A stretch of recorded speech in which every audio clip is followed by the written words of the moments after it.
بسم اللہ الرحمن الرحیم۔ السلام علیکم۔ یہ قصہ سرزمین مصر کا ہے۔ مصر میں ایک آدمی کے 3 بیٹے تھے۔ اس کے پاس مال و دولت کی کوئی کمی نہیں تھی۔ جب وہ بوڑھا ہو گیا تو اسے احساس ہونے لگا کہ اس کا کوئی بیٹا اس کی اچھی طرح دیکھ بھال نہیں کر رہا۔ اس نے سوچا کہ کیوں نہ وہ اپنے مال کو اپنے بچوں میں تقسیم کر دے تاکہ یہ اس سے کمائیں کھائیں اور اس احسان کے بدلے میں اس کی خدمت کریں۔ اس نے اپنی بیوی سے مشورہ لیا تو اس نے بھی بوڑھے شوہر کے خیال کی تائید کی۔ چنانچہ ایک دن اس نے ایک مختصر سی میٹنگ رکھی اور اپنے 3 بیٹوں کو بلوایا۔ جب 3 بیٹے اس کے پاس حاضر ہو گئے تو اس نے کہا، میرے بیٹو، تم سب جانتے ہو کہ میں نے اپنی جوانی کمانے میں خرچ کر دی۔ میں نے اپنے پیسے سے تم تینوں کی اچھے گھرانوں میں شادی بھی کر دی ہے۔ اب میں بوڑھا ہو چلا ہوں، میری طاقت جواب دے چکی ہے۔ میں تجارت کے لیے مارکیٹ میں نہیں نکل سکتا۔ میں نے سوچا کہ آخر یہ سب مال جو میرے پاس رکھا ہوا ہے کیوں نہ تمہارے درمیان تقسیم کر دوں تاکہ تم اس سے فائدہ اٹھاؤ اور کماؤ کھاؤ۔ چنانچہ میں نے اپنا سارا مال تم 3 بھائیوں میں تقسیم کرنے کا ارادہ کیا ہے۔ میری اور تمہاری والدہ کی زندگی کا بڑا حصہ گزر چکا، اب تھوڑی سی زندگی باقی ہے۔ تم لوگ تھوڑی بہت ہم پر توجہ دو گے تو ہماری زندگی آرام سے گزر جائے گی۔ بس اب جاؤ، میں نے اپنے پورے مال کو تم تینوں میں برابر برابر تقسیم کر دیا ہے۔ آج کے بعد میرا سارا مال تم تینوں کا ہے۔ کماؤ کھاؤ اور اللہ کی راہ میں خرچ کرو۔ بس اتنی گزارش ہے کہ اب ہم دونوں میاں بیوی تمہاری خدمت کے محتاج ہیں۔ تم لوگ ہمیں فراموش مت کرنا۔ ہمیں یقین ہے کہ اللہ تعالیٰ ہمیں ضائع نہیں کریں گے۔ 3 بیٹوں نے باپ کو یقین دلایا کہ وہ ماں باپ کی خدمت کریں گے۔ پھر 3 بھائی اپنا اپنا حصہ لے کر تجارت اور دیگر کام کاج میں مشغول ہو گئے۔ کچھ ہی دنوں میں وہ اپنی مشغولیت میں ایسے ڈوبے کہ والدین کی خدمت کرنا بھول گئے۔ ہر بیٹا یہی سمجھتا تھا کہ چلو میں اپنے والدین کی خدمت نہیں کر سکتا یا میرے پاس اتنا وقت نہیں ہے تو 2 بھائی اور بھی ہیں، وہ دونوں بوڑھے والدین کی خدمت کرتے ہی ہوں گے۔ یوں بوڑھے والدین تنہا ہو کر رہ گئے۔ شاذ و نادر ہی ایسا ہوتا تھا کہ ان میں سے کوئی بیٹا اپنے والدین کے پاس مہینے 2 مہینے میں 1-2 بار ملاقات کے لیے آ جاتا۔ ایک دن بوڑھے باپ کا ایک دوست ملاقات کے لیے آیا۔ یہ اس کا پرانا جگری دوست تھا۔ خرید و فروخت کے معاملات میں جب بھی کوئی مشکل مسئلہ درپیش ہوتا یہ بوڑھا اپنے اسی دوست سے مشورہ لیتا۔ باتوں باتوں میں اس نے اپنے جگری دوست کو بیٹوں کے ناروا سلوک سے آگاہ کیا۔ اس نے یہ بھی بتلایا کہ اب وہ اپنی جائیداد میں سے کسی چیز کا مالک نہیں ہے بلکہ ساری جائیداد بچوں میں تقسیم ہو چکی ہے اور وہی اس کے مالک ہیں۔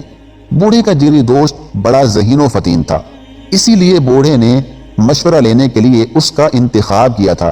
بوڑھے کے دوست نے کہا کہ میں تمہیں تمہاری نافرمان اولاد کی بے حسی اور عدم توجہی سے چھٹکارا دلانے کے لیے کافی ہوں، لیکن میں چاہوں گا کہ ہمارے درمیان جو باتیں ہوئی ہیں تم اپنے بیٹوں کو ان کی ہوا بھی نہ لگنے دینا۔ بوڑھے باپ نے دوست سے وعدہ کیا کہ وہ اپنے بیٹوں کو اس بارے میں کوئی بات نہیں بتائے گا، یہ باتیں صیغہ راز ہی میں رہیں گی۔ اس نے اپنے دوست سے کہا، میں تمہیں اختیار دیتا ہوں کہ ہمارا مسئلہ حل کرنے کے لیے تم جو مناسب طریقہ اختیار کرنا چاہو کر سکتے ہو۔ اس بات چیت کے بعد بوڑھے باپ کا جگری دوست یکے بعد دیگرے اس کے 3 بیٹوں کے پاس گیا اور ان تینوں سے یہ باتیں کہیں، تم تو اچھی طرح سے جانتے ہو کہ میں تمہارے والد کا بہت پرانا ساتھی ہوں۔ تمہارا والد آخر وقت تک مجھ سے مشورہ لیے بغیر کوئی قدم نہیں اٹھاتا تھا۔ لین دین ہو یا خرید و فروخت یا روزمرہ کا کوئی بھی الجھا ہوا معاملہ میں ہی اس کا مشیر خاص ہوا کرتا تھا۔ تمہارے باپ نے بہت عرصہ پہلے میرے پاس اپنے مال کا ایک بھاری حصہ بطور امانت رکھوایا ہوا ہے۔ اس مال کا اگر تخمینہ لگایا جائے تو یہ اس کی جمع پونجی کے 1/3 سے کم نہیں ہوگا۔ خود میرے پاس اتنا زیادہ مال ہے کہ میں اس کی حفاظت سے عاجز ہوں، اس لیے میں چاہتا ہوں کہ تمہارے باپ کو اس کی رکھی ہوئی امانت واپس کر دوں۔ آخر کب تک میں یہ درد اپنے سر لیے رہوں گا؟ اور ہاں، میں یہ امانت تنے تنہا واپس کرنا نہیں چاہتا۔ میں چاہوں گا کہ کل صبح ہی صبح تم اپنے دونوں بھائیوں کے ساتھ اپنے والد کے پاس آ جاؤ تاکہ میں تم سب بھائیوں کی موجودگی میں تمہارے والد کو اس کی امانت واپس کر دوں۔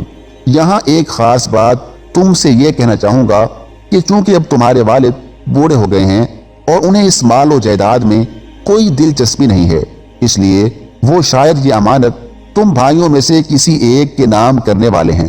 تم میں سے جو ان کی زیادہ سے زیادہ خدمت کرے گا وہی اس مال کا حقدار ہوگا۔ اس لیے میں نے تمہیں یہ راز بتا دیا کہ تم اپنے والد کی خدمت میں لگ جاؤ۔ میں نے تمہارے والد سے تمہارے لیے تعریفی کلمات سنے ہیں۔ مجھے امید ہے کہ تمہارے والد یہ سارا مال تمہیں ہی دے جائیں گے اور تم مالا مال ہو جاؤ گے۔ اور ہاں، میں نے جو باتیں تم سے بیان کی ہیں اس کے بارے میں اپنے دوسرے دونوں بھائیوں کو بالکل بھنک نہ پڑنے دینا، مبادہ وہی اس مال کے حقدار بن بیٹھے۔ بوڑھے باپ کے اس جگری دوست نے یہ باتیں اس کے تینوں بیٹوں میں سے ہر ایک کے پاس الگ الگ جا کر کہیں اور تینوں کو خوب سبز باغ دکھلائے۔ صبح ہوئی، تینوں بیٹے وقت سے پہلے ہی اپنے والد کے پاس پہنچ چکے تھے۔ ان میں سے ہر ایک کی خواہش تھی کہ وہ اپنے والد کو خوش کرنے کی غرض سے سب سے پہلے اس کے پاس پہنچے۔ باپ کا جگری دوست بھی وقت پر پہنچ گیا۔ وہ یہ دیکھ کر حیرت میں پڑ گیا کہ وہی بیٹے جو کئی مہینوں تک اپنے بوڑھے باپ کی مزاد پرسی کے لیے نہیں آتے تھے، آج مال کے لالچ میں وقت سے پہلے ہی باپ کے دروازے پر پہنچ گئے ہیں۔ اس کے ساتھ دو جوان آدمی بھی تھے جنہوں نے ایک بڑا صندوق اٹھا رکھا تھا اور صندوق ایک بڑا اور مضبوط تالا لگا کر بند کیا ہوا تھا۔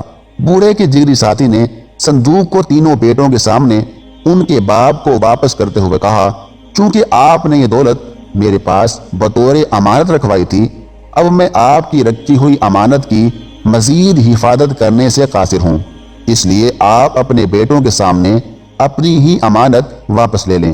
بوڑھے نے اپنے جگری ساتھی کو تنہائی میں جا کر پوچھا، بھائی اس صندوق کے اندر تم نے کیا چھپا رکھا ہے؟ اس نے بتلایا کہ یہ محض میری تدبیر ہے جسے میں نے اپنایا ہے، اور ہاں، تم اپنے بیٹوں کے سامنے اس بارے میں کچھ مت کہنا۔ پھر وہ دونوں واپس آئے۔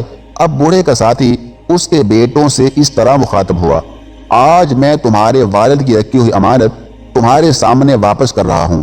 اب اس امانت کا بوجھ میرے سر سے ختم ہو گیا۔ تم لوگ اس بات پر گواہ رہو، آج کے بعد مجھ پر اس سلسلے میں کوئی ذمہ داری عائد نہیں ہوگی۔ یہ کہہ کر اس نے بیٹوں کے سامنے بوڑھے باپ کو صندوق کی چابی دے دی۔ بوڑھے نے اپنے جگری ساتھی سے کہا، دوست، واقعی تم نے اپنی دوستی کا حق ادا کر دیا، امانت کو اس کے حقدار تک پہنچا دیا۔ اللہ تعالیٰ تمہارا بھلا کرے۔ دوست بولا، آپ نے پوری زندگی میں خیر و بھلائی ہی کا کام کیا ہے، اور مجھے معلوم ہے کہ آپ یہ مال بھی اپنی جائیداد کی طرح اپنے ان بچوں ہی میں تقسیم کر دیں گے۔ آپ ان میں سے جسے چاہیں وصیت کر دیں یا سب کو عنایت کر دیں، یا بعد میں جسے چاہیں اسے اس کا مختار کل بنا ڈالیں۔ یہ کہہ کر اس نے سلام کیا اور اس سے رخصت ہو گیا۔ اس کے بعد بوڑھے کے تینوں بیٹوں کا یہ حال تھا کہ وہ سب کے سب وفا کے پیکر بنے باپ کے سامنے کھڑے تھے۔ ان میں سے ہر ایک کی تمنا تھی کہ وہی اس صندوق کا حقدار بنے۔ باپ نے بیٹوں سے کہا کہ میں ابھی یہ فیصلہ نہیں کر سکتا کہ یہ صندوق تم میں سے کسے دوں، البتہ کچھ دنوں بعد اسی صندوق کے اندر میں ایک وصیت اپنے اس بیٹے کے نام لکھ کر رکھ دوں گا جسے دینا چاہوں گا۔ میرے انتقال کے بعد تم لوگ اسے کھولنا اور اندر سے جس کے نام وصیت نامہ نکلے گا یہ مال اسی کا ہوگا۔ بیٹے اپنے باپ کی بات سن کر حیرت زدہ رہ گئے۔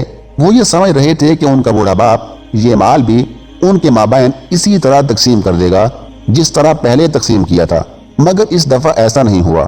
اب تینوں میں سے ہر بیٹا اس کی کوشش میں لگ گیا کہ کسی نہ کسی طرح اپنے باپ کے اس مال کا مستحق وہی ٹھہرے۔ بس اب کیا تھا، تینوں بیٹے اپنے باپ کی خدمت کے لیے یوں مصروف ہو گئے جیسے بھوکا آدمی کھانے پر ٹوٹ پڑتا ہے۔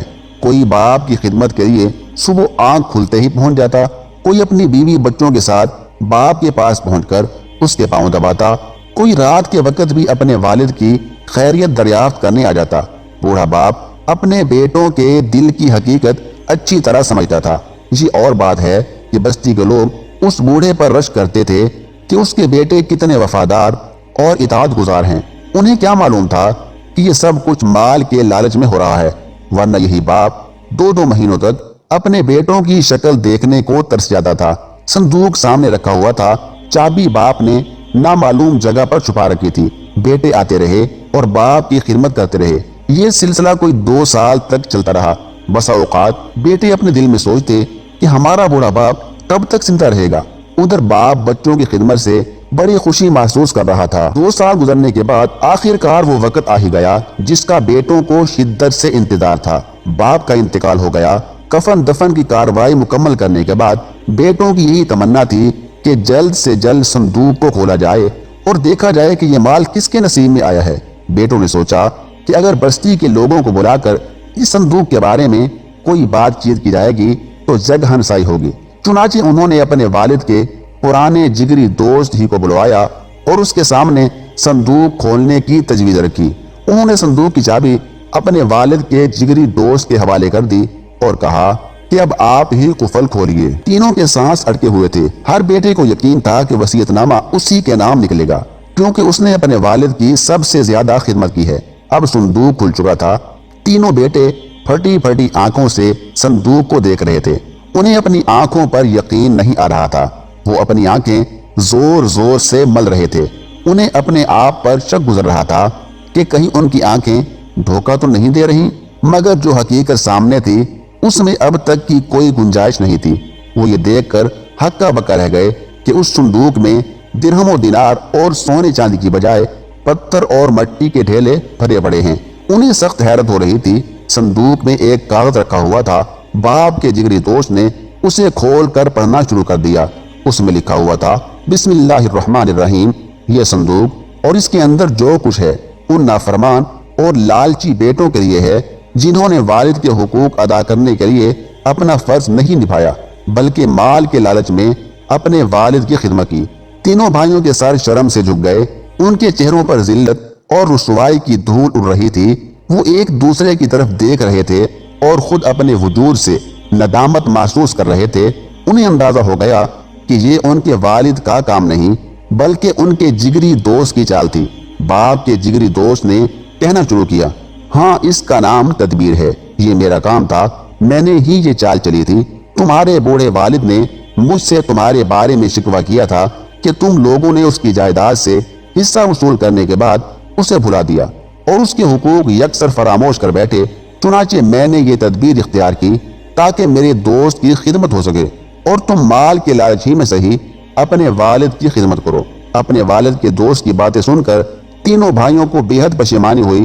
انہیں یقین ہو گیا کہ انہوں نے اپنے والد کی خدمت میں بڑی کوتاہی کی ہے۔ اس کے بعد انہیں زندگی بھر یہ احساس کھاتا رہا کہ انہوں نے اپنے والد کی خدمت کا فرض کیوں فراموش کر دیا تھا۔